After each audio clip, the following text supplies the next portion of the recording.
These are extraordinary times. And extraordinary times demand that extraordinary people do extraordinary things. So if you've been waiting for a leader to follow, I suggest you stop waiting. The leader has arrived. And if you're waiting for the world to change, stop waiting. The world is changing. And if you're thinking that this upcoming election might change the way you live your life, well, get over it. This election process has been set up in advance to hold everything in a steady state of status quo. You see, on one hand, we have Donald Trump, who wants to make America racist again. Come on now. America has been racist since the Native Americans walked the Trail of Tears. America has been racist since the slaves picked the cotton and the Chinese built the railroad. America has been racist since the Civil War and the Emancipation Proclamation. America has been racist since the Jim Crow era created laws to hold the emancipated slaves in their place. And America has been racist since we privatized the prisons and militarized the police and systemized white supremacy. So we don't need Donald Trump to help make us racist. Donald Trump represents the status quo. And by now, we all should know the status quo has got to go. So here we are in 2020, and the Democrats want your vote so they can take out Donald Trump, take out the corruption, and take out the status quo. And so, of all the candidates they have to choose from, they choose Joe Biden. Joe Biden, the corporate capitalist who wrote the crime bill that gave the power to the police to put those black people in those privatized prisons in support of systemic racism.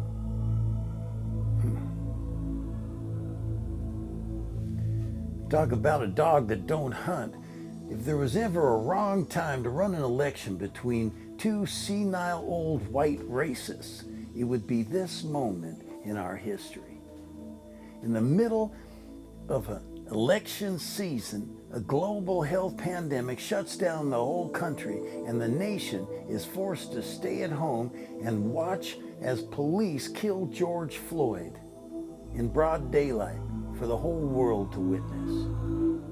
And in that moment, the Black Lives Matter movement is instantly transformed from being just another human rights movement to becoming the moral compass of America. Just a few months ago, the Black Lives Matter movement was a tiny voice trying to be heard over a sea of voices that included the Me Too movement, the women's movement, the LGBTQ movement, Native Americans, Antifa, alt-right. Suddenly, the Black Lives Matter movement emerges as the leader that will show us the way how all of us can be released from this nightmare.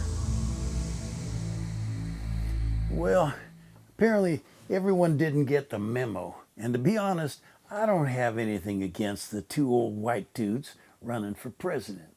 I'm sure in 10 years' time, they'll both be illuminating symbols of how far we've come in just 10 years.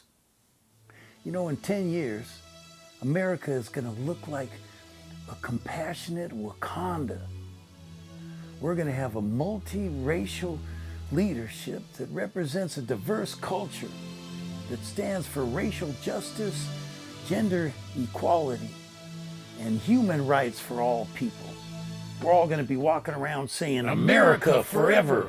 We forgive the white man for 400 years of ignorance, and now together, let's celebrate peace, love, and prosperity." Sounds pretty good, doesn't it? Well, before we go there, let's look at how we're going to get there. I want you to take inspiration from the Black Lives Matter movement. Actually, what I want you to do is reenact a scene from the prophetic social satire by Paddy Chayefsky. You all know the scene from Network. Well, I want you to stand up right where you are. And I want you to feel empowered.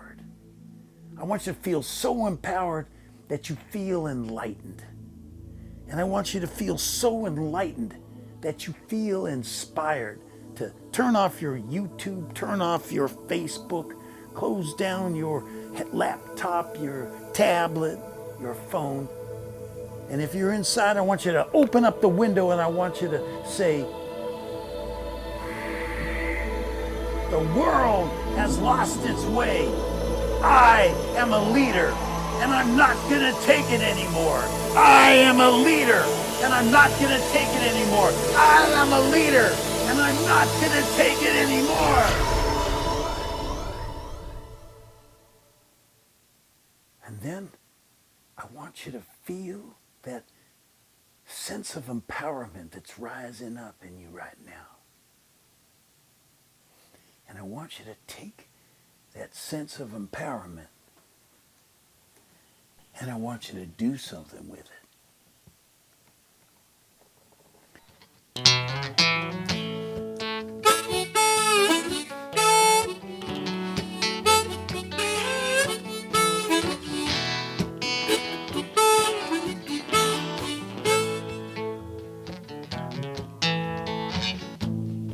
More and more each day, I hear people saying, we've got to save this world because it's starting to fall.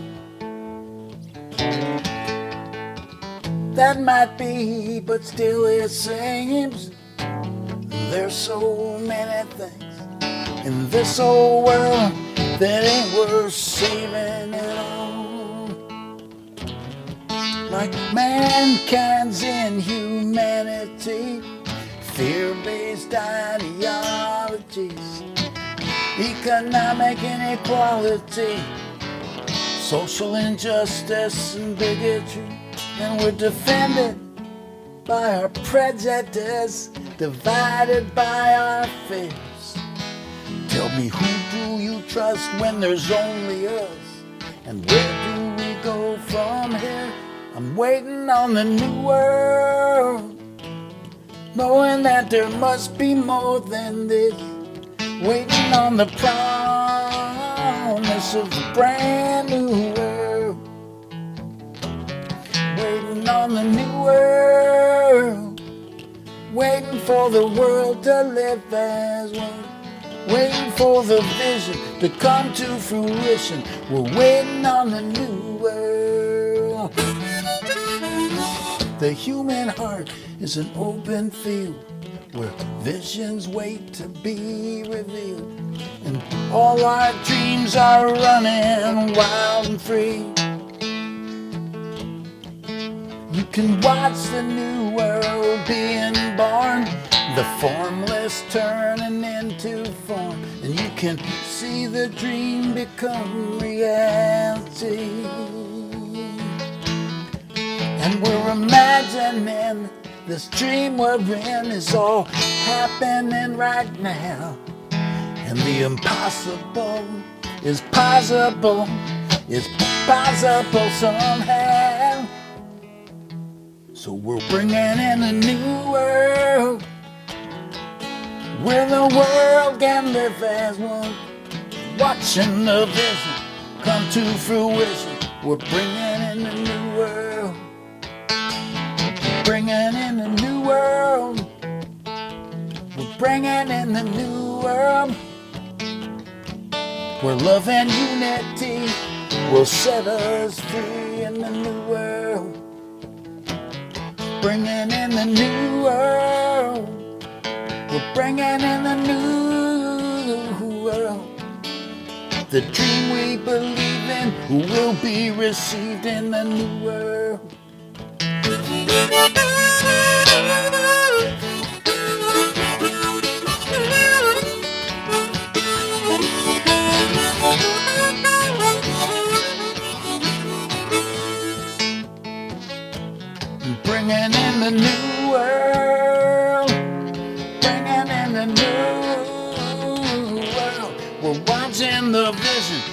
come to fruition. We're bringing in the new world.